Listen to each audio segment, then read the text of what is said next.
All right, so I am going to call the meeting of the Somonauk Board of Education to order and do roll call. I am Mike Short, the board president. Nick Deacon, are you there?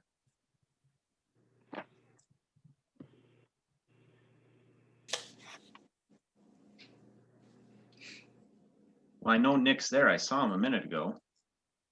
You're going to have to unmute yourself and let us know if you're here or not.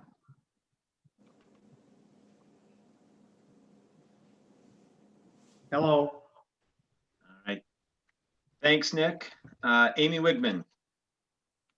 Here. Scott Horsch. Here. Corey Britt. Here. Norm Johnson.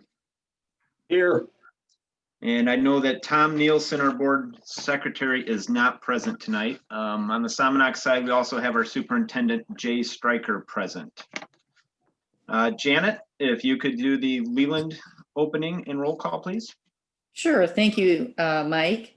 I'm going to go ahead and call the meeting to order for the Leland Board of Education. And at this time, we'll proceed with roll call. Janet Plody, I am here. Claire Anderson. Present. Brad Riskadal. Here. Dan Todd. Here. Tag Shemway. Here. Sarah Miller. Here. Heather Wesson. Here. And also for the Leland School District, we also have Superintendent Jody Moore with us. Good evening.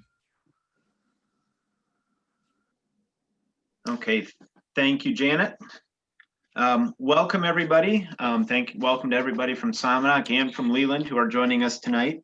I am Mike Short. I'm the president of the Somonauk Board of Education.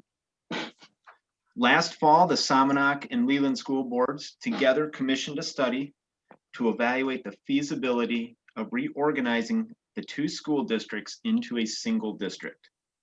That study has been completed, and the purpose of tonight's meeting is to hear a summary of the study from the authors. The intent of tonight's meeting is for the two boards and the public to simply hear a brief synopsis of the study and the most important findings of the study. Board members will be able to ask questions of the study authors to clarify the findings of the study and the content of the report. The boards will take the information shared tonight and discuss it at our upcoming meetings to determine our next steps. Tonight's meeting is not going to include discussion between the boards or any vote on whether or not to proceed with any sort of reorganization. Please keep in mind that the earliest a referendum regarding reorganization would be presented to the public is in April of 2022. I'm going to turn the floor over to Janet Plody, president of the Leland Board of Education, so she can make some remarks and also introduce our presenters for the evening. Thank you. Thank you, Mike. Again, thank you and for joining us tonight to hear this presentation on the possible reorganization of our two school districts. A little over 1 year ago, we met to discuss the possibility of completing a feasibility study with the two schools. After discussion by each board, the decision was made to move forward with the study. Tonight, we will hear from Dr. Nick Osborne and Dr. Jim Rosberg on the results of that study. There will not be any final decisions made tonight, and we encourage you to ask questions at the end of the presentation. I want to share with you a few housekeeping rules for the webinar tonight. First of all audience members will be muted. And the format for tonight's meeting is to have our presenters give us the synopsis of the study. And then we will have a period where board members can ask questions to clarify any items in the presentation or the written report. Throughout the presentation, there will be a section for the public to post questions. After the formal presentation has concluded, we will present the questions one at a time to the presenters. Please note that questions should not be directed to the board, and the boards do not plan to answer questions tonight. We ask that each viewer only submit one question initially, as this will help to ensure that everyone has an opportunity to ask their question. We would appreciate it if everyone could please keep their questions focused on the content of the presentation and the study and avoid questions about topics that aren't part of the presentation. And now I'd like to introduce our presenters tonight. Dr. Nick Osborne presently serves as Professor of Educational Leadership at Eastern Illinois University.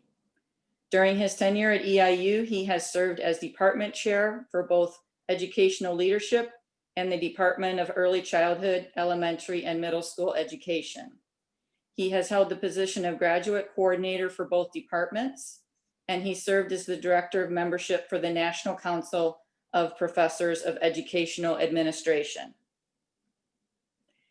He has also recently served as Field Service Director for the Illinois Association of School Administrators, co-founder and director of the Illinois School for Advanced Leadership.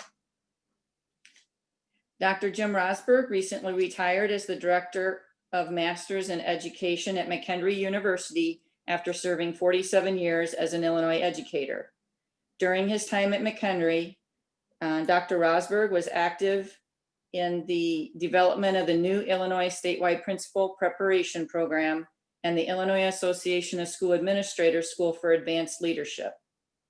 Under his leadership, the Illinois Association of School Administrators awarded Rosberg and fellow committee members their Service to Community Award in 2012. At this time, I'd like to turn the presentation over to Dr. Rosberg and Dr. Rosberg and Dr. Osborne, sorry. Very good. Good evening, everyone. Thank you for the opportunity to share with you a brief summary of the report as far as looking at the feasibility study of reorganization options or reorganization possibility between School District Leland Community School District number 1 and Somonauk Community School District number 432. As President Short said, we will keep this as kind of a brief summary going through just the major topics. Reorganization studies in Illinois have been conducted for a number of years. I think this is my 20th plus year in dealing with the reorganization studies.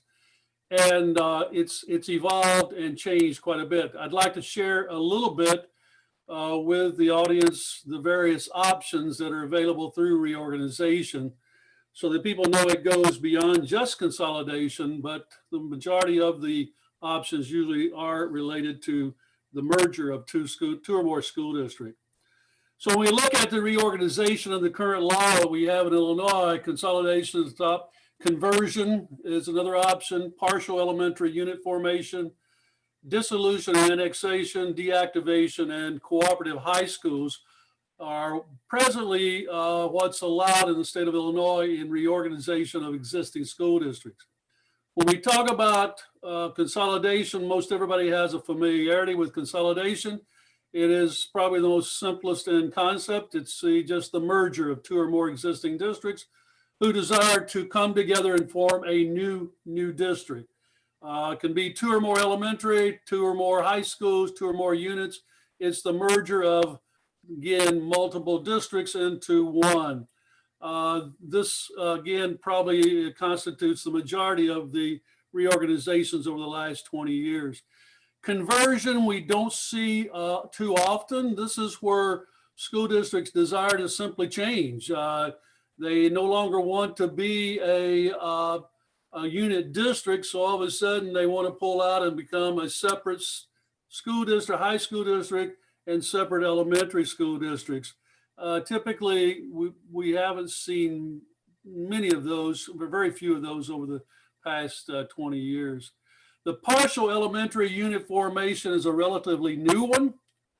We've had a number of those that we've been engaged with.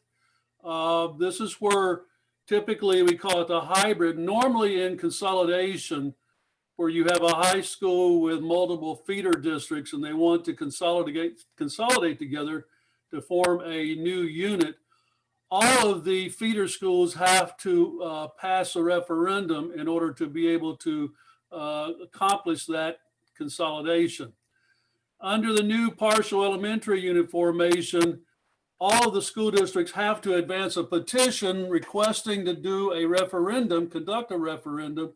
But under this new hybrid, all of them do not have to pass the referendum for the consolidation to move forward for those that did pass. So it's a little variation from the original where all feeders were required to have successful referendum before anything could occur.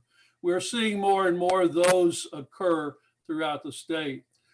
With the consolidation and school district conversion, partial elementary, you're going to see the word, you're going to hear me talk about petition. A petition is necessary to initiate any type of reorganization, and that petition is submitted through the Regional Office of Education and to the State Superintendent of Schools. Interesting note that petitions can be filed by voter signatures or school boards. I have had reorganizations that have been initiated by the citizens of the community through their petition that was filed with the majority of the citizens' signatures of those voted in the previous election. But in most cases, it is the school boards that would advance the petition, and in the schools that I work with, I always encourage it to be a school board process to be involved with the petition. There was a question about dissolution and annexation. It was brought up by, I think, one of your board members. The dissolution annexation is occurring, and we've had some recently. Dissolving a district is a individual board's decision. An individual board can, by giving a 10-day notice in advance of their board meeting, they can actually vote by resolution to dissolve their district, or to establish a petition showing that they did pass a resolution, and submit a petition to the Regional Office of Education asking permission to dissolve. And with that, when I work with them, I always say that you stipulate in that petition your desire to annex with a certain school district.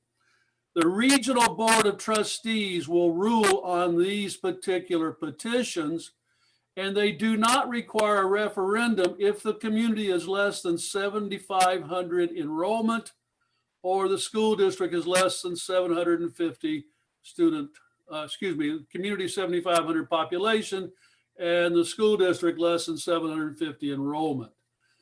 Dissolution annexation, I've worked with 3 school districts that basically have dissolved and annexed in the last 3 years. The deactivation occurs when a unit district, especially in a unit district, decides all of a sudden that they want to deactivate their high school, for example, and only operate a elementary portion of their unit. They deactivate and they tuition their kids into other districts that are willing to receive them.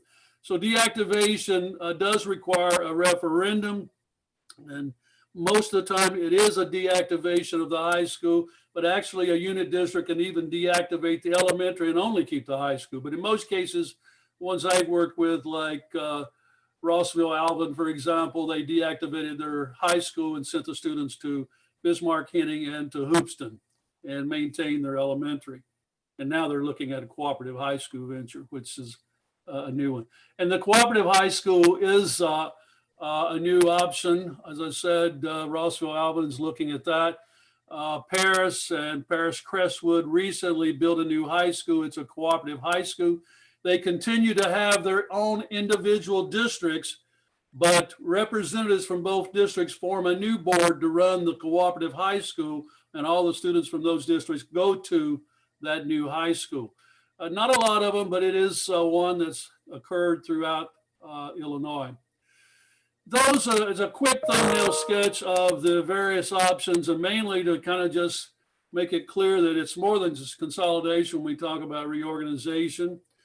I also feel a need to talk about a study that we're doing is nothing more than a data collection process. As one of the board members indicated, there's no decisions that have been made. It's information that's provided to the school districts to provide them assistance and to direct them in some of their decision-making regarding next steps. The report that you see before you is made up of a number of assumptions, a number of projections. It's the best efforts to try to see where the school districts presently exist. It's a concept of asking the question, where are we? What does it say to us? And what's the possibilities of where we can go? It's typically logistical strategic planning in regard to data collection. So when we look at the data that we talk about, we start with transportation. So we looked at the transportation of the districts, existing districts, and we look at it in essence to see how they're operating individually and what would be the issues if they were to merge into a single district. What would be some benefits and what would be some challenges? The one thing that you do have going for you is the geographical area is a small plat, a small frame as far as transportation.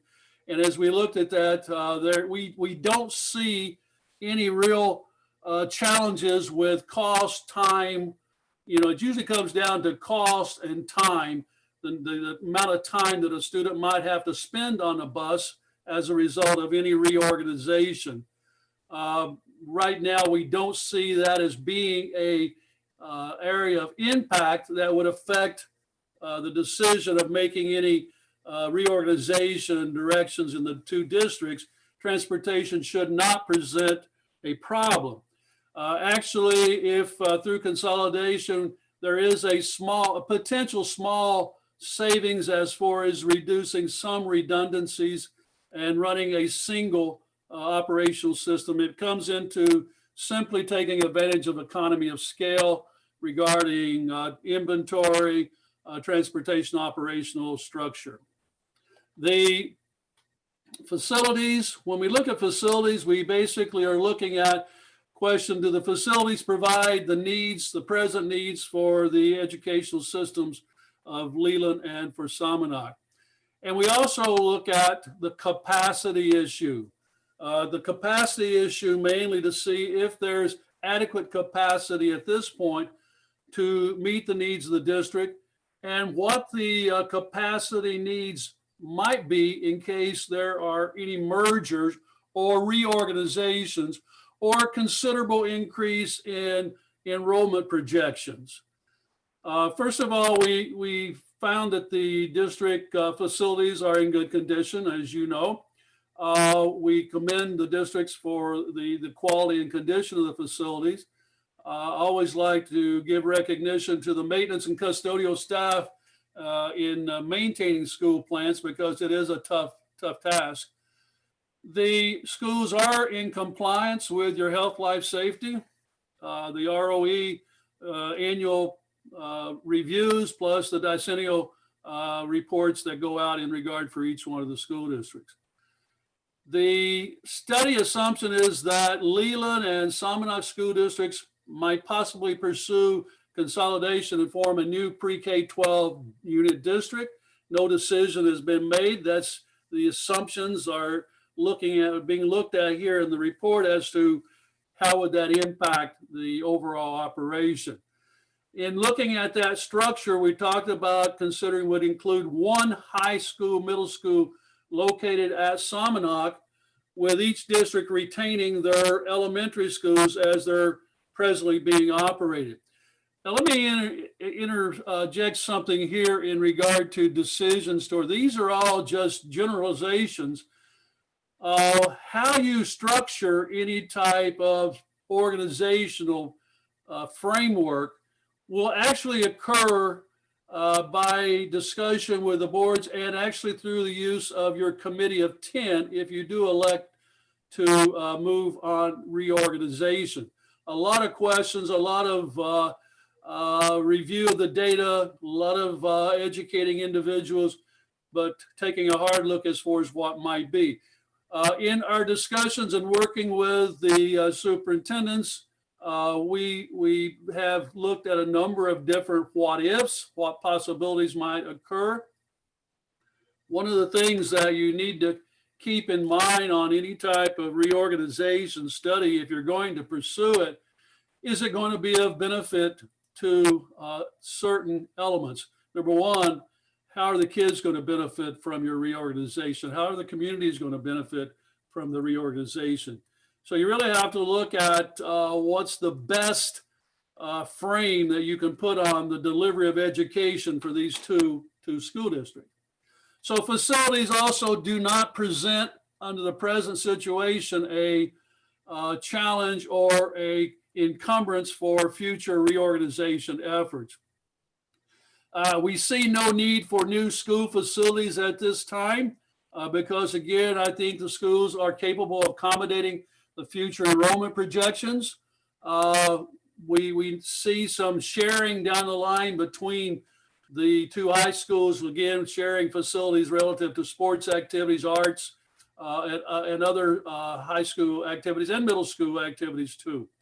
And with the middle school being middle school students being accommodated in Somonauk with whatever the configuration that's decided by the district. Again, no new school facilities would be necessary to accommodate the proposed reorganization. On the enrollment, we look at the past history of the enrollment, and we look back and do a look back, and we find that the enrollment for both Leland and Somonauk has been somewhat stable over the past 6 years. No huge moves in enrollment have occurred during that time. The districts have been able to maintain low class sizes for the past 10 years. And we anticipate the enrollment will continue to be stable going forward with a small projected growth index. And keep in mind, those are again estimations based upon indexes of looking at previous growth or reduction in the past.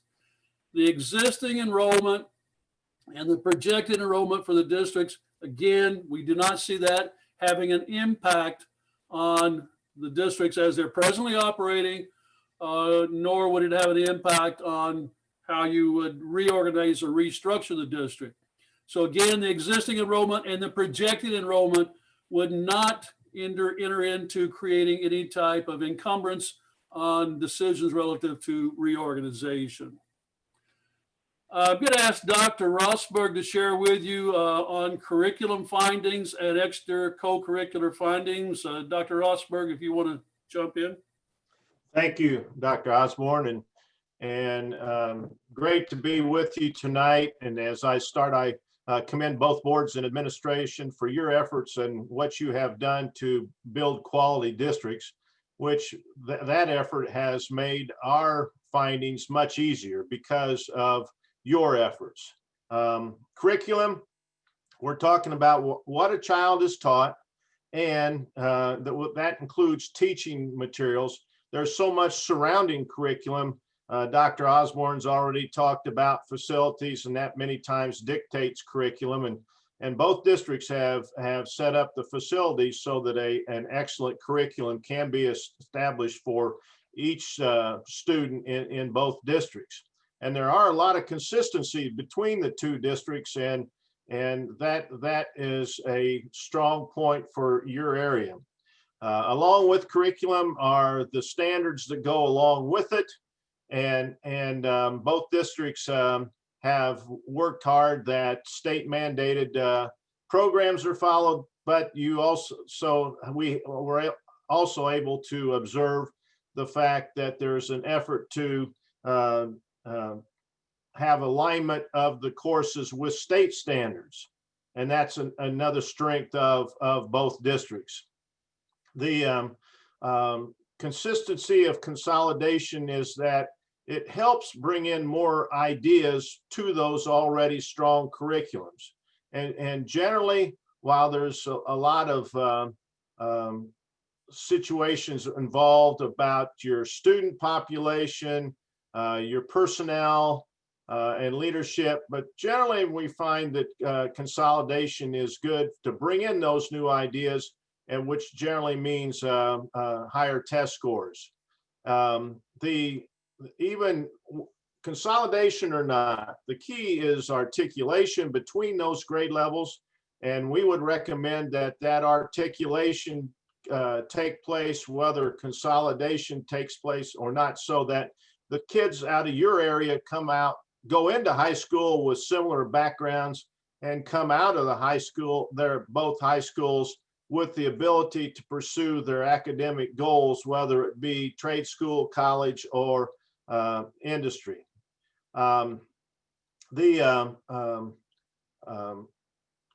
a couple things that go along with consolidation. You have consistency of curricular offerings, honor rolls, report cards, grading scales, and that goes along with an overall communication with the parents. And that's what we're all about, is we're all about educationally, and we can have the best programs in the world, but if we don't communicate that well with parents and students, that inhibits the overall success of the schools.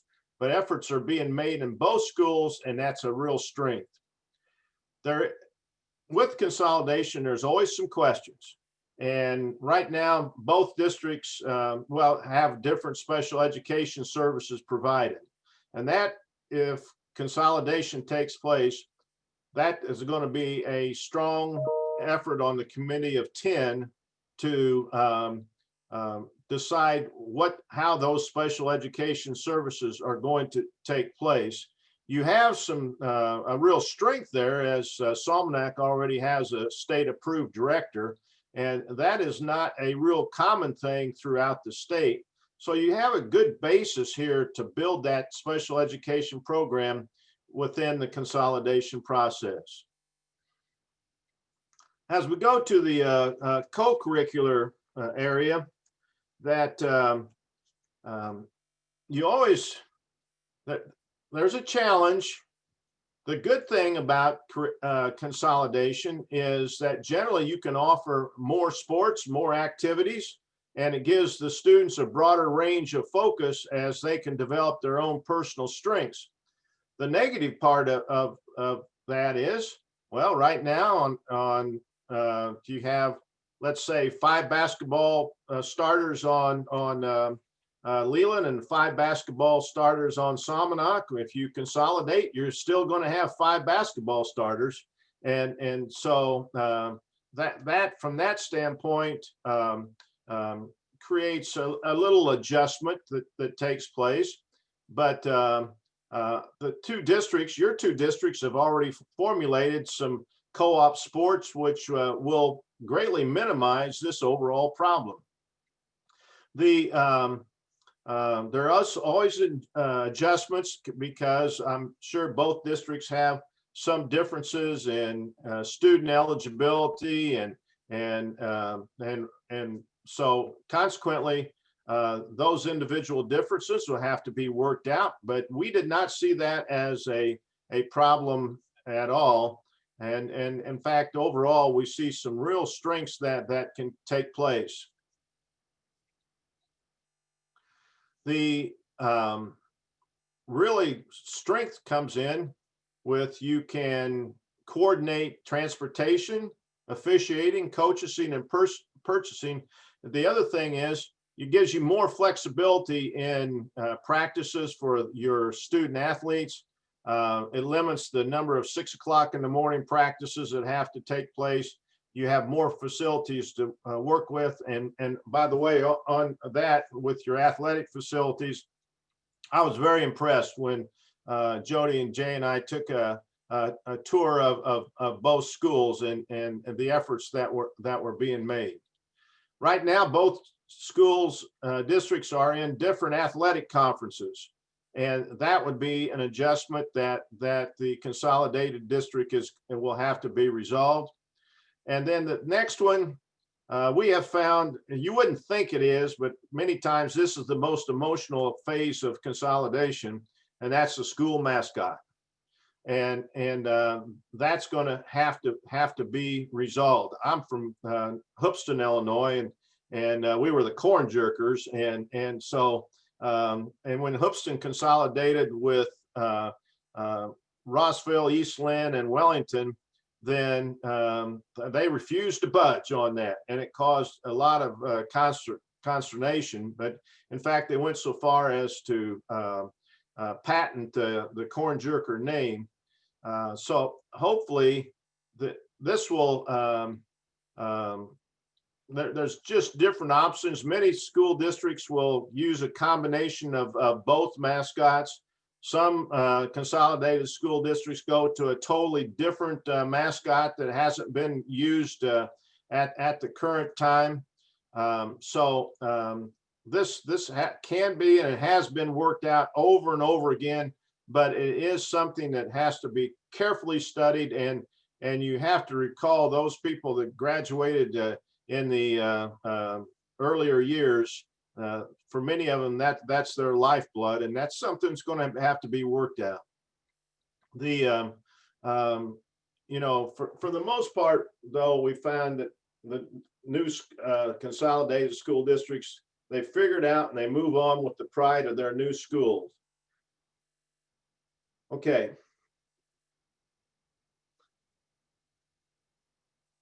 Take it over, Nick. Move on to the next topic, or the next section that we reviewed, is on finances. And in finances, we also, kind of like the rest of enrollment and so forth, we begin to look back in regard to what have been the trends in regard to growth in finances, and also growth in expenditures, specifically in the core key the fund counts, mainly education, and looking at operation and maintenance, transportation, and looking at the overall expenditures that have occurred over the years, and also the growth in the finances. In the last so many years, we've benefited from what we call evidence-based funding model. The evidence-based funding model has been a significant plus for most districts throughout the state, especially those districts like your two districts that fall below the adequacy level in regard to meeting the needs of the school district. When we talk about the funding system in Illinois right now, we have kind of what we call a hold harmless system, that nobody's going to be losing money from year to year. But however, those that are below adequate level, as long as there's extra money that can be put into the system, then that extra money will be applied to those schools that are below a certain adequacy level, so that they can move up in that adequacy quotient. As we were talking to Jody and to Jay this last week, things have changed even dramatically in the last little bit in regard to those questions on future finances within schools. A lot of things have changed, like my perception on whether or not you've got excess facility needs. Used to, I would begin to look at the possibility of within these organizational studies, what might be able to be done away with, eliminated. The biggest savings that occur in reorganization is the reduction in staff and the closing of facilities. I've kind of changed my whole operation anymore, because now I begin to think with this new structuring of how we have to group kids, and going forward in the future where we may have to restructure in different type of patterns with smaller class sizes, we may be finding ourselves utilizing and needing even much more space. So we got some things that are in a dynamic change mode right now in the state of Illinois, and it's very hard to predict. But when we look at the finances, when we did this, we're looking at the experience that we've had, some growth in revenue coming in, some growth in the EAV for your districts, and both districts are again below the adequate level, so that would qualify them to continually receive extra money when it's put into the funding formula. So it looked on paper and on projections, it looked like growth is a potential, and I hope it does. The districts are to be commended. The fiscal practices have been very good over the years. The fund balances that you presently have been maintained very well. You have good fund balances, especially in the education fund. And also the tax rates.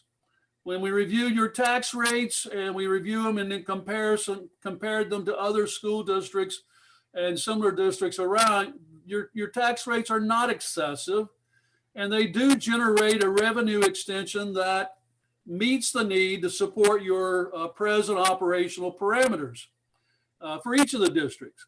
The question comes into play: if you merge into a single unit district, what would be the necessary revenue to meet your operational expenditures? Would you be reducing your expenditures via the reorganization options? I personally believe there will be and could be and should be an opportunity to reduce cost if you pursued the merger of the two districts, if you so decided. We'll talk about that a little later. So in the financial piece and the conclusions, we looked at that, and we look at the budget projections. We use an index of 1.025 as far as potential growth. Let me caveat this again. That is a projection, an assumption, a best guess, if you may. It could change. As I said a while ago, it could change very quickly, just like the enrollment projections could change. What we've given you are general assumptions, general projections to allow you to basically move forward on decision-making in regard to the direction you wish to go. Again, the projections assume that the newly reorganized school district would be a pre-K-12 district of a little over 1,000 students, that it would come in existence around 2022. I think President Short indicated that would be the earliest that you would be able to initiate the existence of the new district. So as we do budget projections, we're looking at that 22-23 as a school year that would kick into the merger fiscal status. So finances right now, you're doing well. Finances as it presently exists. As you all know, we've gone through this, the whole political aspect of Illinois, the recent graduated income tax. Our governor is giving some forecast as far as what budgetary issues might come about. I don't know. I don't have that big crystal ball to help you figure that out. You could do as well as I can on that, but those are things you're going to have to carefully consider. I want to move toward your options, reorganization option. The assumption, as we talked with your superintendents and as we reviewed your situation, it became very clear to us that consolidation of both the districts into a new single pre-K-12 unit district is feasible, could be accomplished. And so the assumption for this option is that the consolidation of Leland and Somonauk would occur through the petition process followed with a referendum. In this particular option, you qualify from the state of Illinois with incentives to support your reorganization efforts. I'll go into those incentives in a little bit. The incentives work in two ways. Part of the incentives are to offset any cost that you might have to incur as a result of reorganizing, but it also has new revenue coming in that have no offset cost. It's extra revenue just to support you moving forward. The incentives are not forever. They're typically a 4-year. We'll look at that. So we're, again, the assumption, a new pre-K-12, single pre-K-12 unit district, form a new district under the authority of one newly elected school board.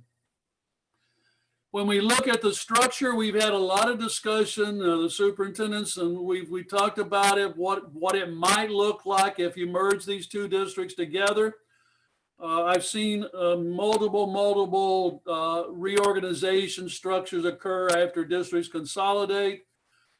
Some of the discussion that was held is what we already shared a little bit about the preliminary format, that all students would attend high school and middle school at the Somonauk campus. The elementary schools would continue to operate in both Somonauk and Leland. How that structure actually occurs relative to grade configuration, that will have to be something that you will work on and decide how that middle school works out at Somonauk campus and how students from Leland basically matriculate into the Somonauk campus. Special education students will continue to receive services both at Leland and Somonauk. There possibly will be some consolidation of services. Again, looking at the economy of scale of trying to pull those students into what a higher efficient operation. A lot of discussions are going to have to be, you're going to have to take a look at each individual special ed service that you provide and all the compliances that you have to meet in those particular areas. That's a rough sketch of what the new district might look like. As far as the administrative staffing recommendation would be one superintendent. We're recommending one assistant superintendent for the initial part of this to go through the reorganization transition. One high school principal, one middle school, and two elementary principals. Please note at the bottom down there, we feel that by 24-25 school year, you could eliminate the assistant superintendent position. You should be able to form that into an operational piece to accommodate your present staff. Potential benefits, I'm not going to read all this or go through this, but Dr. Rosberg's already talked about articulated curriculum and all the aspects of curriculum enhancements. Again, when you bring through groups together and you have the articulation through the grade levels, scope and sequence leading to their high school experience. The consolidation does tend to bring those type of benefits in the area. The redesign of the school boundaries could possibly maximize the distribution of students. That's a thing that occurs in some districts where you decide how the students feed into different schools within the new consolidated district. Unified logistics for transportation. Some of the biggest costs you run into in separate districts are your special ed transportation costs and your vocational transportation costs. You're transporting fewer students on buses, and so your cost per student per mile is a lot higher. And whenever you can combine those into a larger number of students, there is potential cost savings there in transportation. So we see that through some strategic scheduling and routing and also better utilization of your fleet inventory. This is where I see some benefits and cost savings coming in transportation. The merger is not, tax rates always comes up. People believe as soon as you put two school districts together, you're going to have a tremendous tax savings for the public. And in some cases you do. But that does not present itself initially here until at such point in time that your boards of education elect to begin to pursue any or capture efficiencies, which would involve pursuing a reduction of operational costs. But right now, I'll share with you the tax rates that are projected here in a few minutes. But I think that that rate could be reduced further with particular cuts through attrition moving forward over the next few years. It could reduce the number of FTEs to operate your program, and we'll share that. We'll look at that. I've indicated approximately 7 FTEs, full-time equivalent staff, but I always encourage that when you pursue reorganization, I think one of the things I always say is let's try not to cause anybody any harm. I don't like to see the slash and dash kind of concept that goes into play. So I encourage school boards to capture those savings through the attrition, through retirement, and actually not fulfilling vacant positions moving forward when you don't have to. You've got a lot of room in your class size. You've enjoyed some excellent class sizes over the years. So there is a potential through just the ratio of student teacher ratio to reduce some cost. And I'll look at that in a few minutes. The cost or the extra revenue that I mentioned on the incentive, the new district would receive about $1.1 million in incentive payments. As I said, that basically is broken out into reimbursement for costs to pursue reorganization, but also additional monies to assist you in the overall budgeting with the per teacher allocation that they provide. So you have about $322,000 that is actually to reimburse you for actual cost for the reorganization.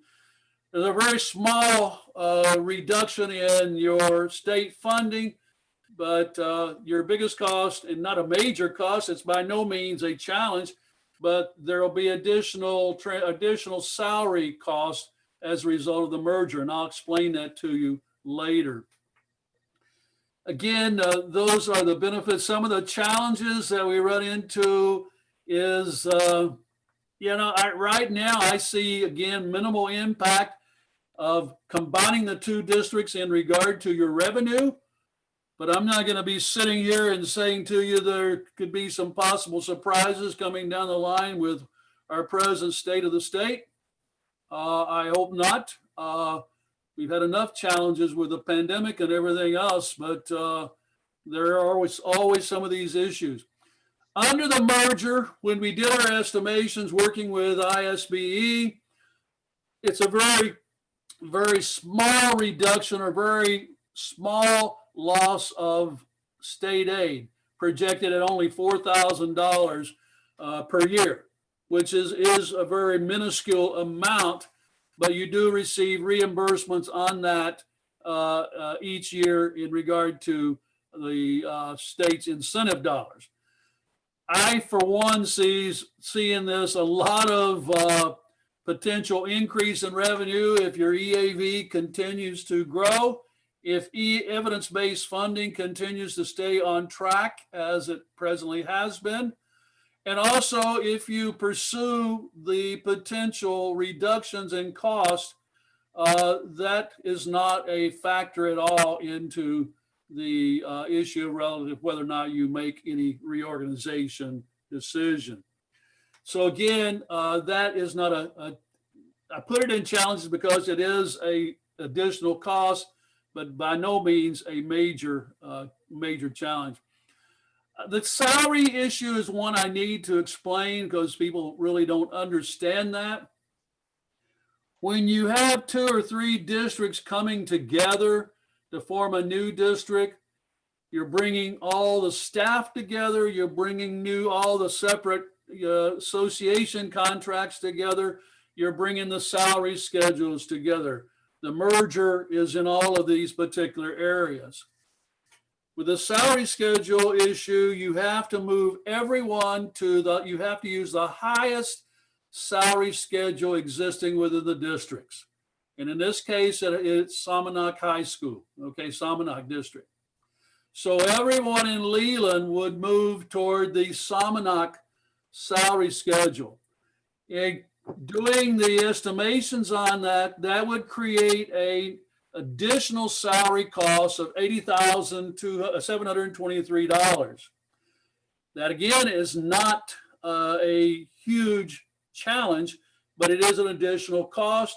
The state will reimburse you for 4 years for that $80,000 per year, with a thought in mind that over the 4 years that you would reduce the overall staff or the overall FTEs, and that particular cost adjustment would be taken care of without any problem at all. We looking at the incentive dollars from the state would disappear after this 2025 fiscal year. The salary thing is constantly being reviewed by the state of Illinois because that is probably one of the biggest encumbrances that get in the way as far as school districts reorganizing. But in your case, it is not anything like some that we've experienced. It's really very small impact. The property taxes, like I said earlier, it's not a challenge. The projections on your EAV, the state's EAV, evidence-based funding projection, the increase in EAV, the new, each year you're going to have to evaluate the new board of the new district. I would task them, I would encourage them, I would direct them, I would say that needs to be evaluated on an annual basis because of an obligation to the public to capture any type of those particular savings and to reduce tax rate if you could. The question comes up about how do you utilize existing facilities, as we've talked about, and I mentioned this earlier. I tend to want to look at if you don't have a use for any type of facility, you typically should do away with it. I recently assisted Mount Vernon High School of abandoning a 13 building campus to do away with, and we end up actually demolishing the whole campus and building a brand new campus. They were wanting to operate part of it. Sometimes you have to stop. The operation becomes more of a liability going forward than anything else.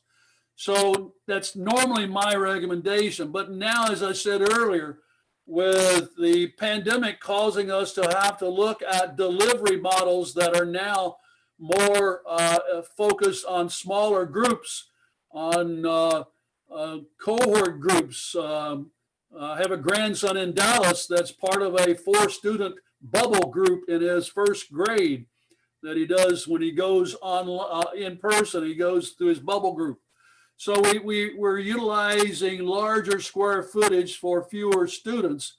So again, that's a new dynamic that comes in decision making for school district. This chart here is the actual chart for the incentive calculations for a new pre-K-12 district. As you can see there, there's the two basically incentive calculations. In year one, the evidence-based funding difference, that 4,072 I talked about, the salary difference of moving teachers from Leland to the Somonauk High School salary schedules, additional cost of $80,000. You see those costs moving across the 4 years. The incentives occur for those 4-year periods. And all of those total to that $1,075,180. As I mentioned before, the $736,000 is actually non-encumbered money that actually goes into the budget as extra dollars. Those other dollars are to offset cost, but the whole thought is that the boards of education administration can seek the efficiency, reduce the cost, then those dollars do not become a offset figure. So that's the incentive calculation. If we were in, I might even answer a question now before I get one later. Well, does the state have money to pay for the incentives? I know that somewhere out there, right? Always comes up. They have been paying the incentives. Now, I'll have to say that there have been a few years where they prorated the incentives after we calculated. 1 year, they only paid 85% of the incentives. Knowing that would possibly be a question, I posed that to ISB in the last few days. They've assured me that the money is in the hopper per se, and that they don't intend to prorate it. Okay, that's just as take that as what it's worth, all right? But right now, we're looking at anticipating that money would be, and the last incentive calculations that I've worked with other districts have been paid. Looking at the revenue and expenditure projections, we're taken from 2019, and we're simply just using a 1.025 as far as index growth. I played with all kinds of numbers on this thing. You know, when you start looking at trying to do projections, whether it's on enrollment, whether it's on revenue, whether it's on expenditures, there are so many variables that come into play. So we settled on that 1.025 based upon a pretty good feeling with evidence-based funding and your local equalized assessed valuation. So let's say we do that. So if you see down there, you'll see in the yellow line for 2022, the yellow line, that's if we assume that would be the year that you would start your new district. So you'll see the revenue that is projected is really the combination of the revenue of individual districts with a 1.025 index applied to it. And then the incentive payments, and then to give you the total revenue, projected revenue for that third column. Also, the expenditures, we used a index of 1.025 as far as growth, and that tracks forward up to the year 2026 as far as the bottom line. I also throw the expenditure also includes that $83,000 or $82,000 or $80,000 worth of extra increased salary. So that increased salary has gone into that 2022 year as far as increasing the overall expenditures, even though it's offset with the revenue increase, but they kind of washed that piece out. Those incentive dollars are paid all the way through 2025. And in the year 2026, you see the incentive line disappears. And you'll see that the growth is not as we anticipate as great. But we look at the we look at the revenue versus expenditure for 2025. And again, this is a projection, an assumption. If everything's tracked forward, you're looking at the revenue exceeding the expenditures during that particular year. And folks, that does not take in consideration any reduction in costs that you might pursue. Again, these are assumptions. These are tracking. We tracked them along the line. I looked at your education fund, O&M fund, transportation, and then the working cash are the four main funds that we reviewed. The tax rate and extension, we take a look at your 6/30/19 at the time when we were doing this. That was the most recent. Your tax levy extension for 4/32 was $7,734,924. That was based upon a tax-based EAV of about $130 million EAV. Your tax rate at that time was $6.06. The Leland has a tax levy extension of $3,094,537 based upon a tax base of $51.3 million in equalized assessed valuation, and their tax rate was $6.02. If the two districts come together, we would assume that the tax levy extension and generalities would be the combination of the two extension needs. Now, keep in mind, this is just for a purpose of seeing the ratio of taxes, extension, EAV, and rate. It doesn't take in consideration the cost savings that boards might pursue as a result of the reorganization and working on the economy of scale and capture efficiency. So if we assume that the $10.8 million is the tax levy extension, local extension, that is needed to operate the new school district, the tax base of 181 million, then the projected tax rate, new tax rate, was right around 595. It's a little reduction, but not a major reduction. My note in the yellow says the new district could pursue reductions in operational cost, and further reduce the overall projected tax rate. Those are decisions that you folks would have to wrestle with and kind of look at in regard to whether or not you can make that happen.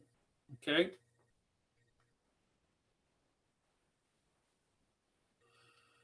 I think I've shared a lot of the impacts, the transportation, but real quick, in reviewing, if you were to look at reorganization, we don't see transportation as being a limiting factor on your decision, nor do we see enrollment. Facilities provide the capacity that you need to accommodate your present existence if you retain what you're doing, or also would basically meet the needs of your reorganization option. No new facilities would be needed. Curriculum that Jim has talked about, the various values that occur through the articulation, scope and sequence, and consistency. Finances, yeah, any of you could argue with me on that. I hope, we could argue about that. You could throw your index figures out at me and we'll use your index figures. I don't know. We use the best ones we can possibly come up with. But using the 1.025, we see some forward growth in the revenue that you would receive both from the state level and also the local level. The incentive dollars we've already talked about, the tax rate, pretty well wash on the tax rate. What are the benefits for the constituents, those that are joining with us tonight? What benefits do people receive from mergers of bringing two districts into one district?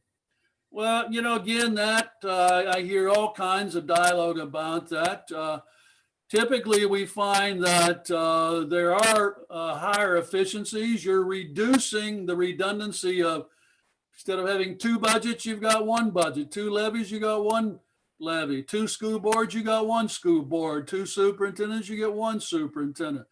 And you also get into the fact of the expanded opportunities for students, both in curricular and I'm gonna put in there the possible expanded opportunities for students in curricular and extracurricular programs.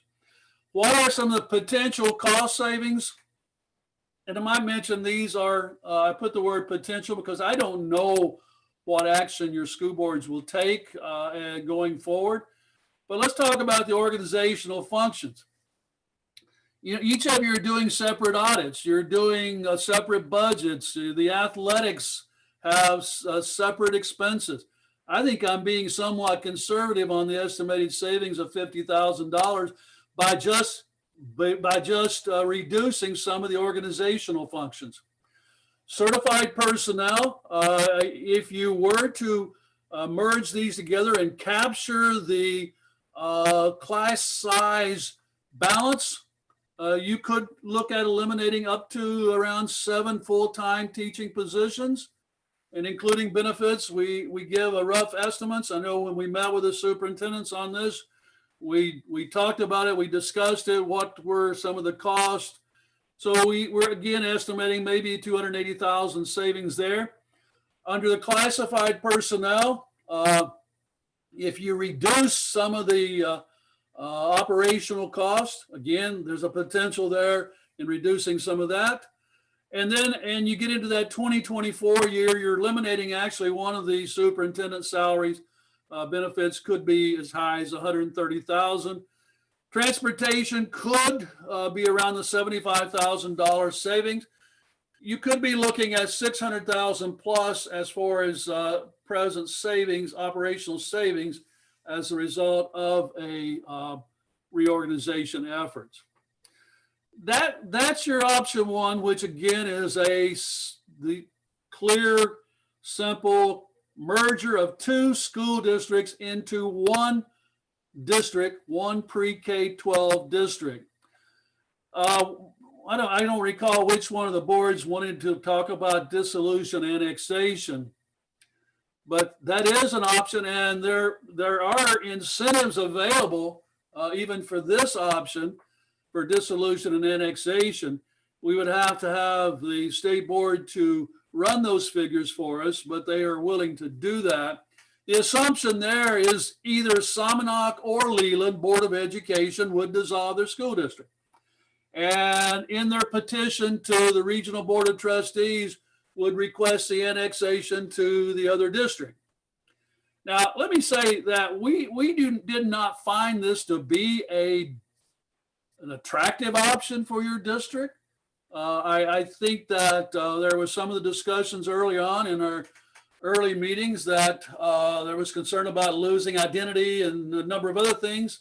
But since it was brought up, I thought I would share with you what the possible scenario would be. And I've already covered some of those details. It's all driven by the section 72A and B of the school code under dissolving and the petition. The main thing here you keep in mind, the final decision on this rests with the Regional Board of Trustees. Once you file your petition, it goes to the regional office. The Regional Board of Trustees they can't hold a hearing less, they have to have 50 days, no more than 70 days after a petition is filed. And it's open to the public, and the public can file a oppositional petition in regard to the school board's petition. At the conclusion of that hearing, the regional board will decide whether to grant or deny the petition, and they do that by simple majority vote. And within 30 days of that vote, the ROE shall enter an order of the Board of Trustees granting or denying your petition dissolved. I've ran through a lot of this. Again, I want to echo what Jim said. I want to let the board and the public know that you have two wonderful superintendents. It's been a pleasure working with both of them. You've got a lot of decision, a lot of thoughts going forward in whatever direction you take. I look forward to assisting them if they need to in the future if things come up. Right now, I'm going to turn it back over to Jay or Jody. Great. Thank you. This is Mike Short again. And so thank you, Nick. Thank you, Jim, for the presentation and the information. You did a good job of summarizing a document that's 189 pages long. So I'm sure the public is very thankful that you didn't bother to read every page and every chart and every figure to everybody. So thank you. That was a good synopsis of things. Right now, I want to see if members of either board have any particular questions about the content of the presentation or anything like that. So I guess one at a time here. If somebody has a question, if you want to unmute yourself and ask your question. Hey, Mike, this is Corey. Can you hear me? Yes, Corey, go ahead. Hey, Dr. Osborne, Corey Britt from the Somonauk School District Board here. I know this process started before March of this year. But can you tell me, in the state of Illinois, how many school districts are looking at consolidating right now during this COVID pandemic situation that we have in the country? Any feedback on that in the state of Illinois? Yes, yes, I'll be glad to give you that. Presently working with right now, about counting you guys, 9 separate districts that are involved in different types of reorganization consideration. I don't mind to tell you, St. Anne, Pembroke, just quite a bit south of you. We just finished one with the Metro East St. Louis, or Metro East area of O'Fallon, a very large combination, would be a combined district of 14,000 students. We just completed that one last year. So we did one with another Metro East district, the Smithland, Freeburg, and we're doing the entire Johnson County schools in Southern Illinois at this present time. So there's a few that we are not involved in that are up in your area. So I'd say right now, total as far as potential reorganization, there's probably about 6 that are in varying degrees of processing or completion. Thank you. Okay, thank you. Other questions from the board members? Just go ahead and unmute yourself and ask your question. This is Scott Horst from the Somonauk board. I have a question for Dr. Osborne. My question is, I didn't see anything relative to the presentation about the debt that either of the district has and how that would impact the finances, and maybe even how other districts have addressed that when they've consolidated.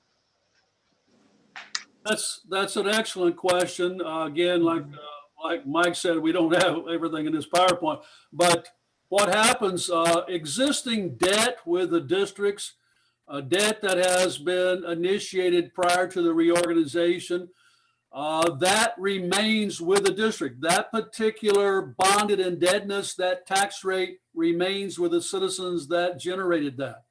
However, the new district that forms together can elect to assume that and merge that into a single tax rate. Let me give you an example. For example, I had the Hoyleton district merged with the Nashville Elementary District. Nashville Elementary District had a large debt. Hoyleton didn't. And so the tax rate, and these were elementary districts, the tax rate for the Nashville Elementary citizens was $3.14. The tax rate for the remaining continued tax rate for the Hoyleton district, even though their kids are now going to Nashville, was $2.54 because of the difference. So under the present statute, pre-existing debt remains with the district that initiated the debt until it is satisfied. Thank you. Okay, other questions from either the Leland board or the Somonauk board? Yeah, this is Dan Todd from the Leland board, just for Dr. Osborne. So in the research you've done and the number of studies you've done for other schools, have you seen where the state is starting to mandate that districts do this? I know we're doing this voluntarily, but what have you seen historically with smaller districts, and is there benefits by us looking at doing this ourselves compared to having the state come to us to do this? Dan, that's a very good question, and I get that quite often. Almost every time we do these or do a presentation. I got a presentation next week that I know that will be something that we'll be involved in. What we find is that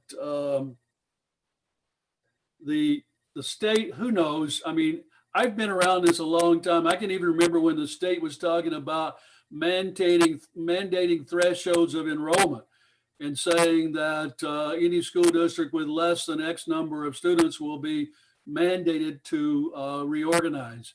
I haven't seen that. If you recall, a few years ago, Lieutenant Governor Simon headed up a task force that basically spent a lot of time looking at it, and was the idea that they were going to come out there with some type of direction.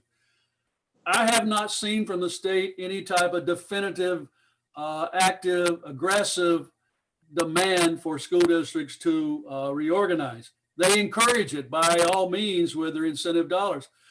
The one area I do see where there probably has been more collective push is in the dual district setups, the elementary districts, separate elementary, separate high schools.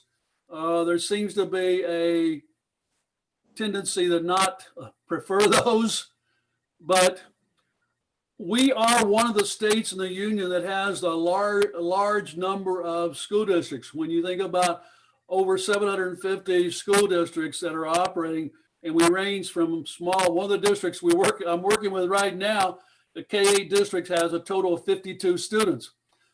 Some of those just are common sense that should be looking at as far as possible merger for the economy of scale. but I haven't seen any aggressive action on the part of the state to force this to occur, to be honest with you, Dan. Great, thank you.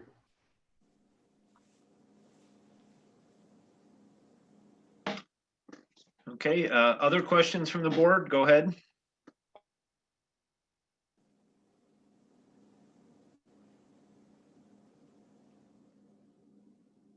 This is Amy Wigman from the Somonauk Board, and I have kind of a twofold question. I'm just curious, what does the process look like as far as putting together that committee of 10? And if and when the committee of 10 is formed, can you kind of walk us through what you've seen as far as taking it from the committee, getting it on the ballot, and getting it passed at referendum? Can you kind of walk us through how to get that committee started and then what it looks like to get it passed successfully?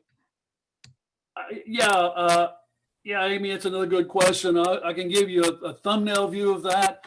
The committee of 10 is somewhat a little awkward in the development. The thing that we find that it's made up of a balanced representation. Typically what I see is boards come together and they say we're gonna, so many board members, so many from this board, so many from this board. We actually have even staff, certain teachers have said, and we have community people that have served on it, but it's all focused on getting a balanced representation of the district. These committee of 10s, I encourage those to be formed or actually begin to formulate those even as a point in time when you're advancing your petition to the ROE requesting the merger. I even encourage to have the committee of 10 defined and identified even in your petition that goes forward to the ROE, okay? Once that comes back from the ROE and the state superintendent, and you get permission to pursue the referendum for the reorganization option, the committee of 10 goes into action at that point in time. They work very closely with the existing boards, and they work very closely with the administration.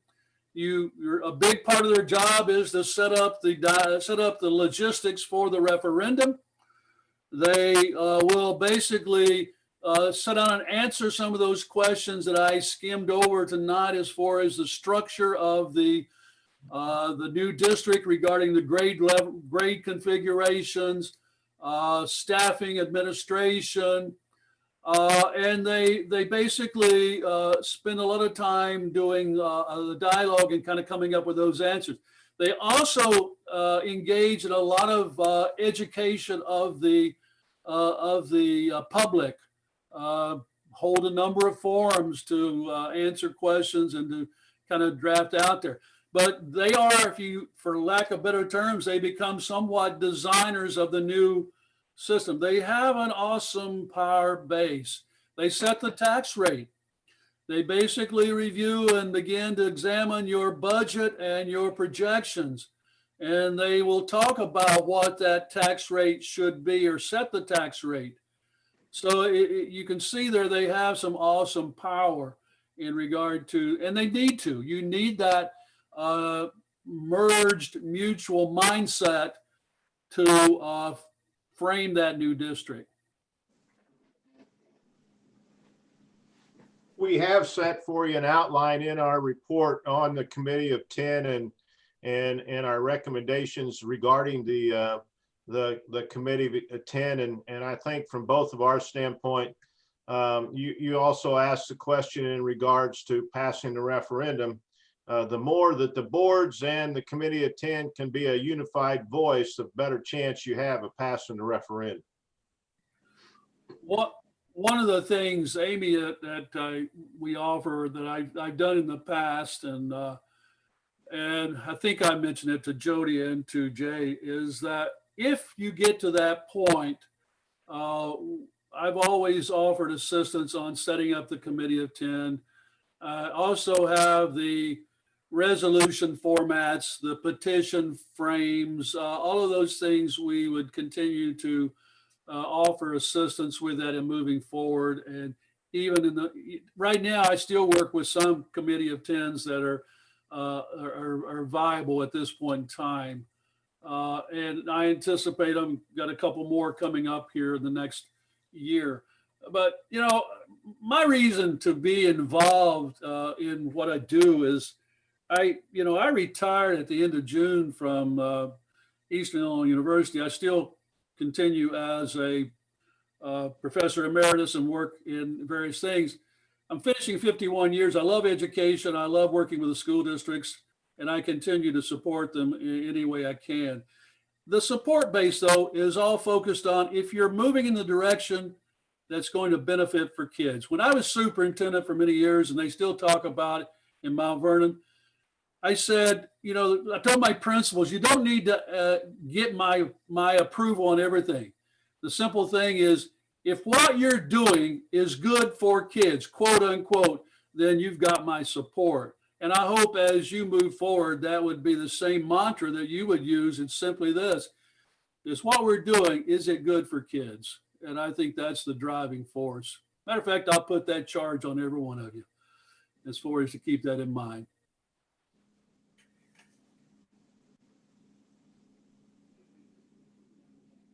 Okay, thank you for the explanation on the committee of 10.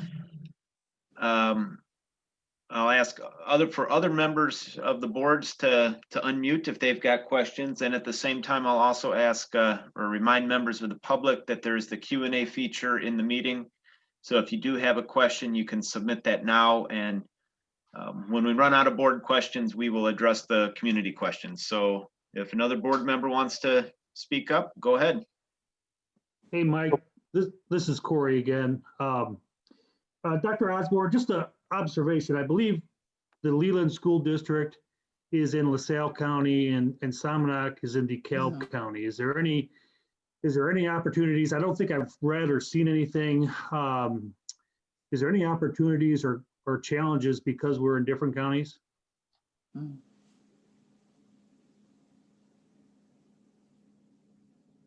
You're on mute, Nick. Basically come under the authority of the regional office of education that would basically have the largest total enrollment of the new district or the largest geographical area. And help me, Jay, I don't have it before me, or Jody, did we assume that was LaSalle? LaSalle does have more of the population. That is correct. So that drives that particular decision as far as who has the jurisdiction authority over the new district. Thank you. This is Brad Risketto from Leland, and to ask you gentlemen, with regards to curriculum, our thoughts are that we can provide more for the kids. With your experience in putting other schools together, is the net result academically for the kids a win? Net result academically, what now? I'm sorry, can you? Is the net result academically for the students? Does it become a win by taking two smaller schools, putting them together, and really we're still becoming a small school? Generally, it does. Again, as pointed out, sometimes you always have, and one thing about curriculum, there's always those intangibles. You know, that's based on your population, your parent support, the general attitude of the community. But generally, consolidation provides more opportunities.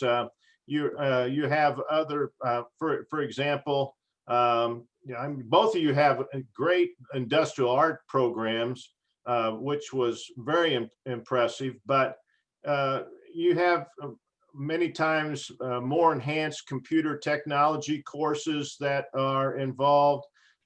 You also have to make sure that you're able to maintain your upper level high school courses in chemistry and physics and your calculus and your advanced mathematics courses, and that in itself protects your consolidation would protect that, I believe, I point out you have some class average sizes of 10.8. Well, in the long run of the way the state's looking, that might become harder for both districts to functionally maintain economically. So that gives you, I think consolidation gives you the opportunity to maintain all those classes and perhaps add more classes that your students would have the availability to prepare themselves for academics after high school.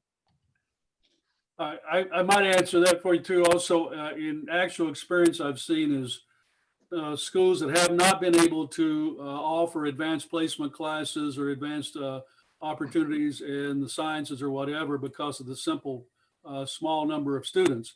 You know, it becomes a cost-effective issue when you have a small number of students to put a full-time teacher in. Sometimes the schools have not offered those advanced placement courses. But once they merge, then you end up with combining the numbers, and it made fiscal and efficiency sense. And some of my experience in the past is where kids were not exposed to the opportunity for advanced placement. All of a sudden now they were able to pursue those advanced placement courses. Thank you. And also I might mention the extracurricular. I looked at, one of the kids told me some time ago that his school did not offer orchestra, and he had a desire to become a violinist. And all of a sudden they didn't have enough people to form an orchestra. But when the two schools moved together, the kid took the initiative to be the promoter of that. They had enough kids, and the new school district started their first orchestra program because of that one kid. So it's again the merger and it's economy of scale, that opens up the doors sometimes. But that's a great question. Comes up all the time. It's Amy Wigman again. I've got another question. Can you offer a little bit of analysis? I'm curious because, right now, we've been working together both in some academics and some, curriculars. And I'm just curious about the analysis of what would be the benefit of going with consolidation versus maybe continuing down the road of collaboration and looking at, cost savings, but not in an official consolidation way. I can answer that from a standpoint. With consolidation, you're going to generally have one leader, one voice that's leading the committee, and it's a much easier collaboration and coming together I'm speaking only from the curricular standpoint. Once you form an articulation committee of the two consolidated districts, there's going to be a finality to that articulation. And so instead of having, even though you're working together, you're still going to have, two scope and sequence structures. With consolidation, you're going to bring that scope and sequence is going to be one structure, one consistency of curriculum. Students have this same background as they enter high school and they enter college. And I see a lot of advantages to that. Yeah, Amy, I think that what I've seen and what I've observed is that you're bringing the district under one jurisdiction. The decision making seems to be much smoother. You're also the combination of increasing your demographics, increasing your total enrollment. Sometimes will qualify you for different program enhancements and different even grant programs that you fall into. The question was asked earlier about is there ever going to be a forced consolidation movement within the state of Illinois? I have districts right now that are considering doing the reorganization because they fear that coming. Their attitude is, let's do it to ourselves now before somebody else does it to us. I obviously don't see that in your situation, but some of the smaller districts are very possible. So you put yourself in a higher total enrollment configuration for various purposes, either demography, but also above the certain whatever threshold might be that would force reorganization. Let me put a caveat. I don't see forced reorganization anywhere right now in the state of Illinois, even though I would say that discussion at the legislative level seems to be getting a little more traction than it used to. You know what stops them? Anything or not, I'm not sure. You know what stops them? Go clear back to 1986. They tried to force consolidation, and in the next election, 26% of the legislators lost the next election. So they all know that history, and it scares them a little bit. They want to do it. If you remember, in 2012, Quinn tried to force everybody to be unit district, and even beyond that, put numbers to it and wanted to get Illinois down to 300 districts. That didn't seem to fly too well. That the past history is protecting you a little bit here. But what is worrisome to a certain degree is Illinois is not improving its financial standing at the state level. And sad to say, when Illinois is not improving its financial standing, that usually trickles down to local districts, because they would rather the blame be placed on you as board members than they as legislators. So it is something that still needs to be observed, but there is some protection of history there.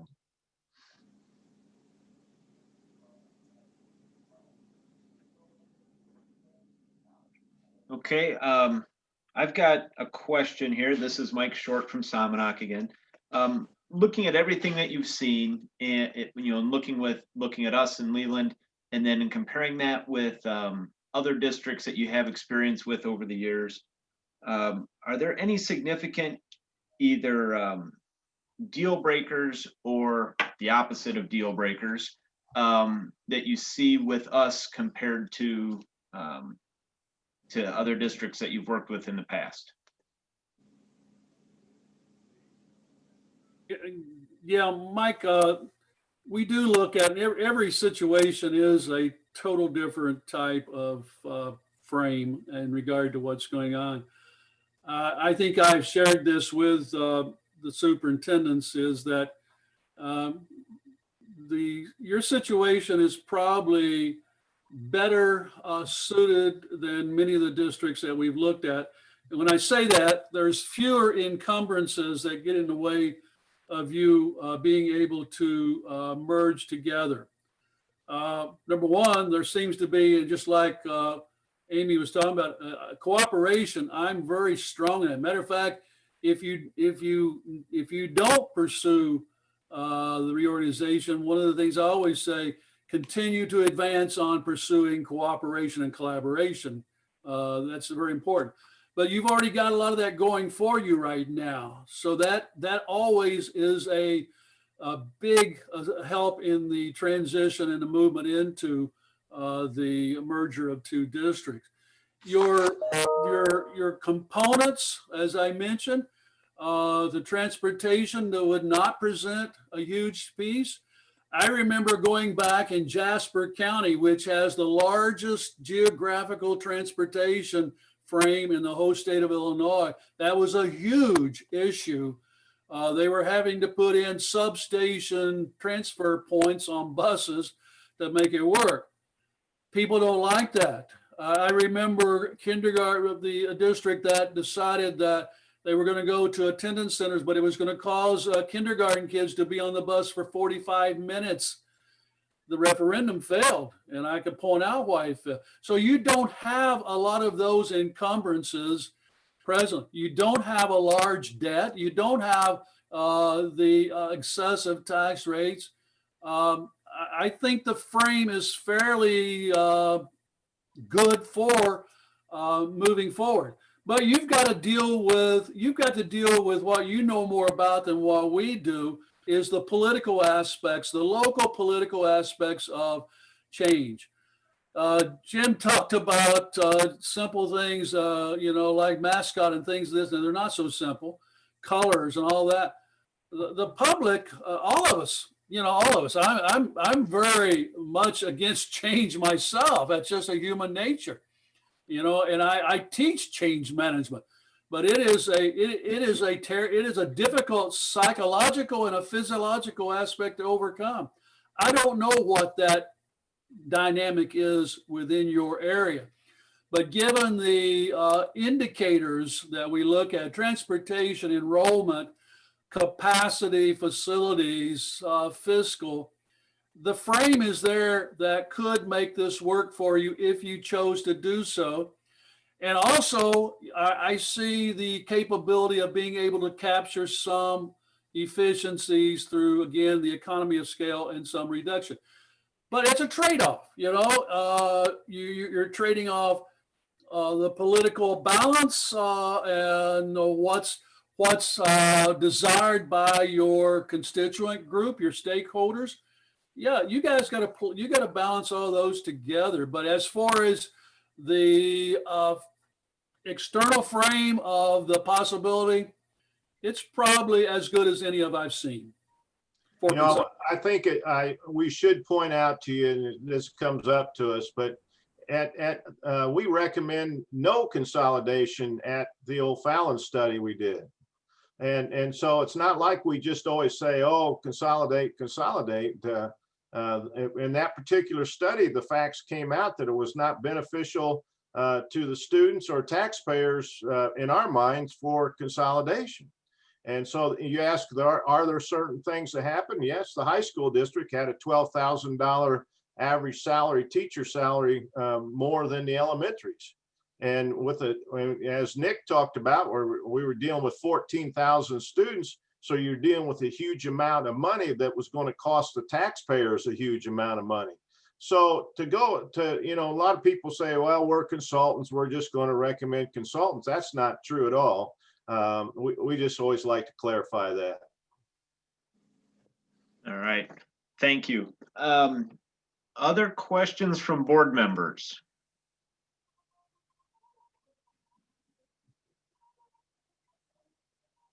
Okay. With that, I'm going to ask Mr. Stryker. I know we've got a couple of comments and questions that have come in through the Q&A feature. So, Mr. Stryker, if you could read those couple of questions and comments for us one at a time, please. First, this one comes from Emmert Dannenberg. He says, thanks, Nick, for the presentation. As a former superintendent in Somonauk, I appreciate the efforts that both districts are doing to improve for the education for students. Student learning is what is the most important consideration in any consolidation. Without that, nothing else is important. Best of luck in the process. I still remember the great support and encouragement from the Somonauk and Leland communities. So that's more of a comment than a question. I will go to the next one. This one comes from Corey. It says, this is a tremendous opportunity for both communities and especially for our kids, likely to benefit academically, socially, and athletically. Not to mention a potential tax reduction, which is unheard of in Illinois. If put to a vote between the communities, will there be a cohesive campaign to promote the consolidation? So the questions are supposed to be for our consultants. So I guess Nick and Jim were looking for your advice on that question. Well, I think we've already said that we feel you have to come together as boards to support the issue, and so from our standpoint, we would hope that you would work in conjunction with each other. And Nick hit it right on the head. The boards had to feel about that this is going to be great for the kids of your communities. We feel it will be great for the kids of your communities, and but it still comes down, and then Nick also said this, it's not our decision on this. This is a community decision, a board decision, and administrative work in conjunction with your boards to make it happen. So from our standpoint, that's what we hope will happen. I think, I worked with different referendum over the years, and it has to be a cohesive, educational, engaging process to be successful on any referendum. I think, as I mentioned a while ago, and I sense this, I hope I'm correct, that there is a good, solid collaboration element within the two boards. There doesn't seem to be what I perceived as a competitiveness or a oppositional concept. I think I very much applaud the boards for being proactive in even doing the study. Some school districts wait until, like someone said earlier, they wait until they're bleeding profusely before they try to take any action. It's much better to be proactive, take data and use the scenario concept of playing, okay, if this is the case, what options do we have? When it comes time for that referendum, I design referendum plans for school district, and I'd see the word cohesiveness is a huge part of that for success. And you're right, for it to be successful, it's going to take the dynamic logistical cohesiveness of both districts focused on getting that yes vote out. But you're going to have to show to the public that you're worthy of their support, but that you're doing something that's going to benefit not only the kids. I keep saying it's good for kids, but it also has to be good for your community. When Jim talked about the O'Fallon, I recall talking with the Chamber of Commerce president, the fact that it was going to be an extreme high cost in regard to the additional expenditure of salary. The downside of the impact on the community was greater than what benefit we were going to get for the kids. So there are sometimes that yin and yang that comes into play. But yeah, the word cohesiveness, and I'd have to turn that back to your administration and your boards. I can't speak for them, but I can do an assumption. I do a lot of assumptions in this work. I would assume that these two boards would work very closely together. All right. Our next question comes from Kim Goodmanson. It says, we have great teachers here in Somonauk. We take pride in our high test scores, the large number of student athletes that are academic all conference, and the level of college preparation I've seen. I can't help but thank the wonderful teachers of Somonauk for that. How will we go about determining which teachers stay?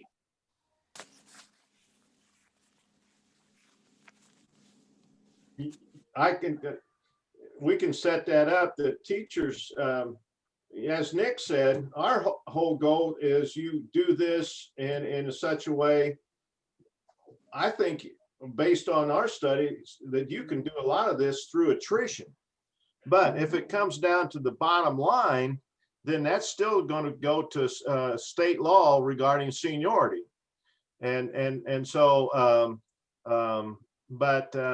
As we feel that it can be pretty seamless and with very little emotion involved in that regards. Nick, I'll let you weigh in there too.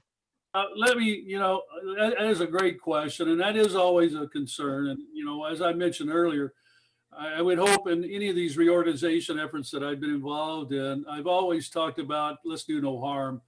There are times, there have been districts where there have been cuts, but most of it has been through the attrition and so forth. But I haven't seen any major initial major large cuts occurring or people losing their job. Again, those are decisions that, as I mentioned earlier, the Committee of 10, that's one of the things they have to weigh in on too. But I think when I said the reduction of 7 FTEs, I'm really thinking about that being down the road as vacancies occur through retirement, people leaving, whatever the case might be, the board's having to choose then not to replace those positions and capturing that savings. Actually, by not filling one position could easily offset that $80,000 downside on the salary difference when you figure out the salary and the benefits in many of those situations.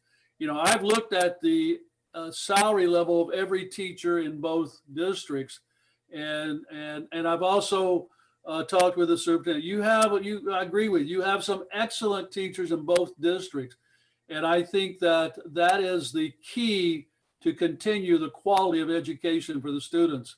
But when there's a time to capture the efficiency of cost reduction with little or no harm, you also have an obligation to do that. That's part of the job. Sometimes not a very pleasant. All right, we'll go to the next question. This comes from Stu Bloom. He asks, are the statutory maximum tax rates for the 3 operational funds the same for both districts? And if not, how would the new maximums be established?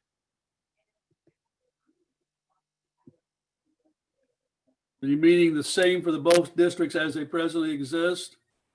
The answer to that is yes, they're the same. I believe that's what he's asking, yes. Yeah. Yeah. So then if we combined into one district, they would still remain the same. Is that accurate? No, there would be a little adjustment on that piece, yes. I'd have to pull that out and look back and get back with you, Jay, on that one. Okay.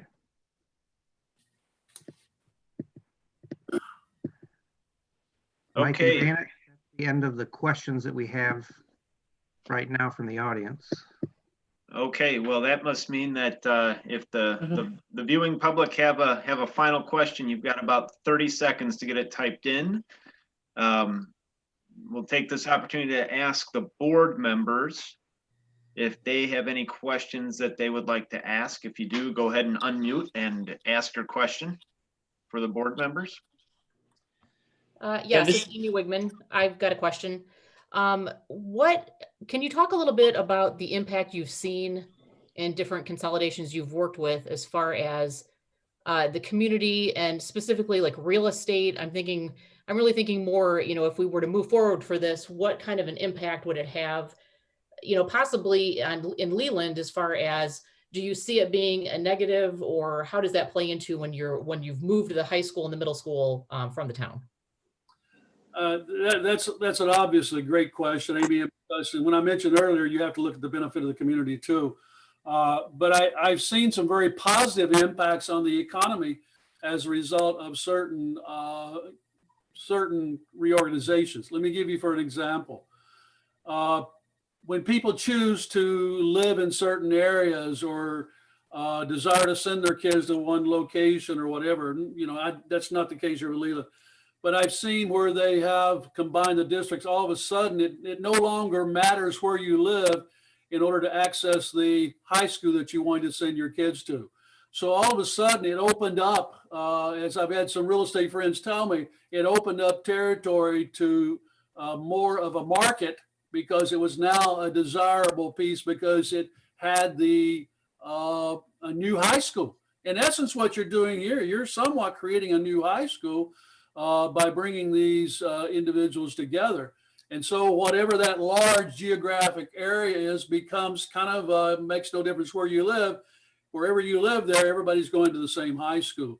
That does indeed create an economic impact. We had a lot of that discussion in the O'Fallon Metro East area in regard, because they're in a huge housing boom over there. But it's occurring only in one location because everybody is looking at going into a certain school district. They want to get up into the O'Fallon proper as opposed to Shiloh and some other places. So indeed, it can indeed impact the economic setting of the area. Does that answer your question? Good question. Thank you. Thank you. Nick and Jim, I have one question too this is Janet, on the curriculum. Is there anything that you see, I know you talked about it a little bit earlier, that as far as if we were to go together, and you talk about projecting a student body of roughly 1,000 students, is there anything that you can say that, when you get to that level, you can easily add X or Y? Or is there something that you see that we're missing that along those questions that could be easily added? That is a great question. That comes to the creativity of the people working together. But you know, you can generally, we see additional fine practical arts. We see additions in now as we move to technology. The other thing I'm a dreamer about is the No Child Left Behind Act pretty much ruined vocational education. If you have ever additional classrooms, you might be able to enhance the vocational program, because industries throughout the state of Illinois are begging for people to come out of high school with more skill sets, and I see that happen even to the point, if you have enough classrooms, you can work together with the area and come up with an area vocational center, and so yeah, I mean, I can see all those possibilities happening. But again, it will have to be and you've got two good superintendent leaders.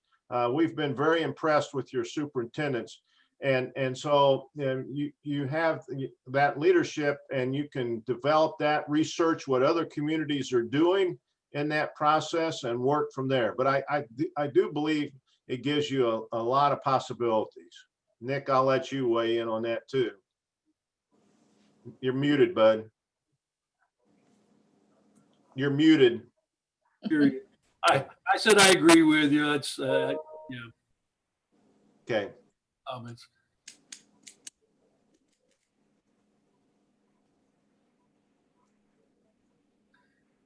I'd say before we close off, you know, I just maybe I can comments that I just want to make in general.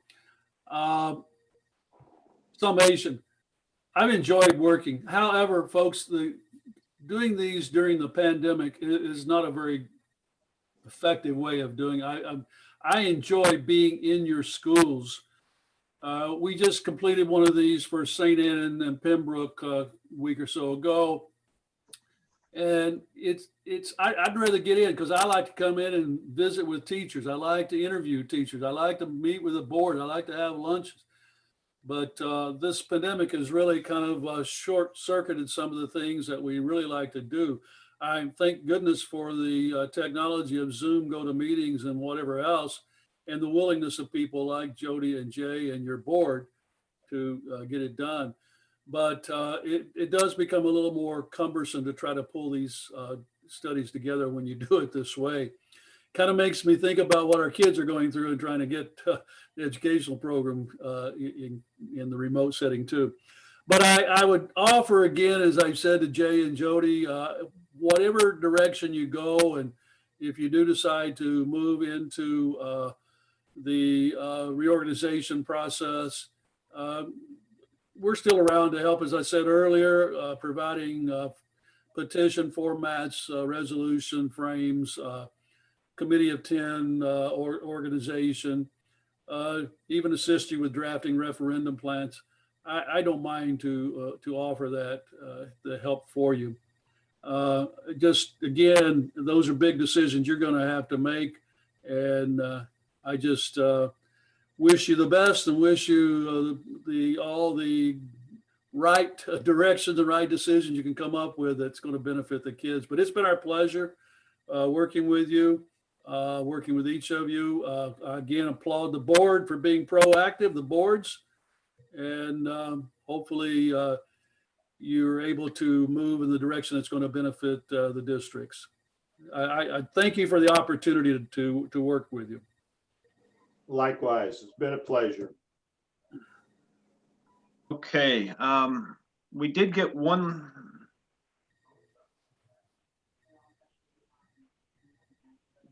We did get one last question that came in, and before we get that last question, are there any final questions from the board members? Okay. Then, Jay, there was one last question. If you could bring up that last question. Yep, this comes from, I only have initials, from MB, who says, how does this benefit Leland community, specifically by taking away students from the school?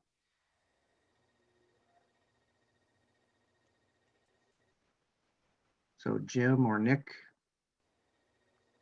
Well, it benefits the community because you're not closing down the school. I mean, there's still going to be, in our recommendation, there's still, the elementary school is still going to be in Leland. And as we've talked about, that also opens up other possibilities through the newly consolidated districts for other options. So the community will still be enhanced with an educational system. And the priority here is then the students will all have a similar background going into high school and college from my standpoint, plus a merging of other academic opportunities. Nick, I'll let you. Well, I think that, there are those items that are benefits for the Leland. You do continue to maintain your footprint. There are some potential alternative options. I know that Jay and Jody have talked about potential utilization for the high school in Leland. But I think, first of all, I see a very good potential for reduction in overall tax rate for the citizens by combining the districts and utilizing the economy of scale. I think some of the reductions through attrition is going to reduce your overall cost.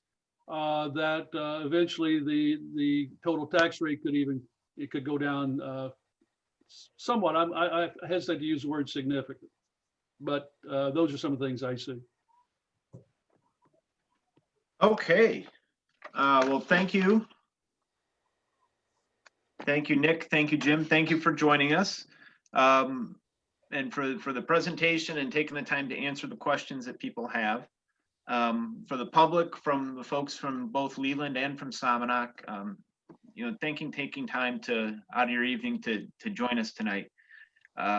This topic, when we talk about school district reorganization, it's always challenging. It's always full of unknowns. And the reality is that those unknowns make things a little bit scary when we talk about change and what the future brings and all of that. But the reality is that both boards are very committed to a thoughtful, fact-based process to evaluate if reorganization in one form or another is going to be beneficial to the students and the communities. So with that, the Somonauk board meets on Monday, on November the 16th. And we also know that there's going to be a lot of questions from our community members. And our board is going to do what we can to give you factual answers to the questions that you have.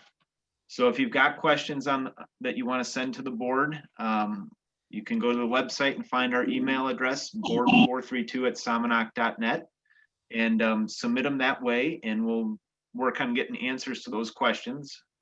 So that way the entire community can be informed as we go through this process and figure out what the future holds for the two districts. So Janet, I think you had a couple words to share. Mike, Yes.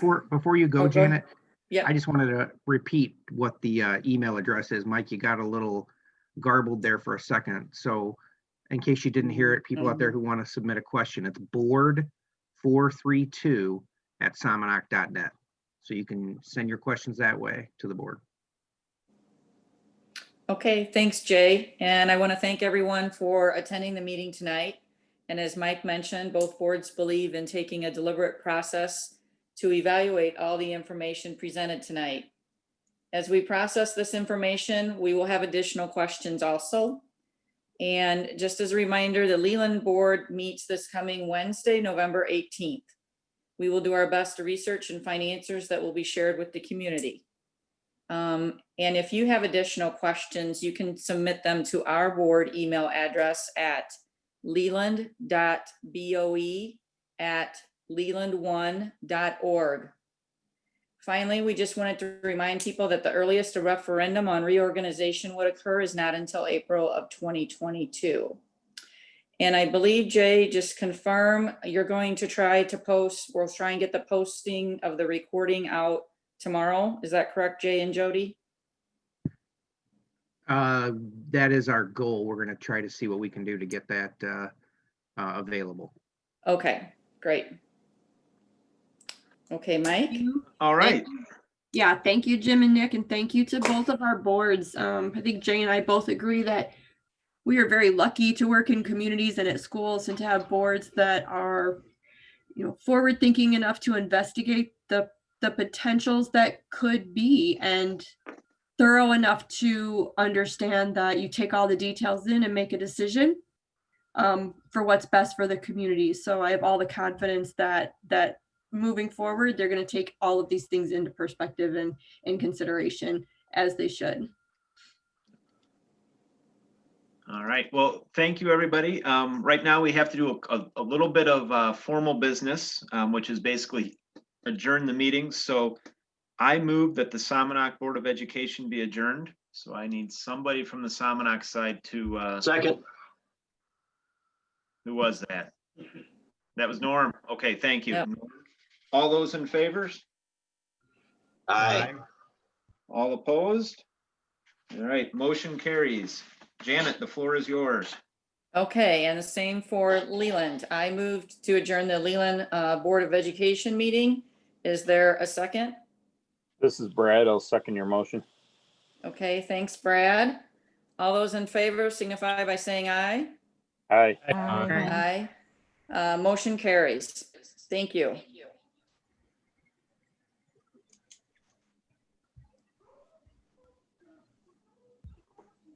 All right, I guess that's it, guys. Public, thank you so much for sticking in there to the end. We appreciate it. Any questions, make sure you submit them to the boards. And thanks again to our consultants tonight. Everyone have a good night. All right. Good night, everybody. Good night. Good night.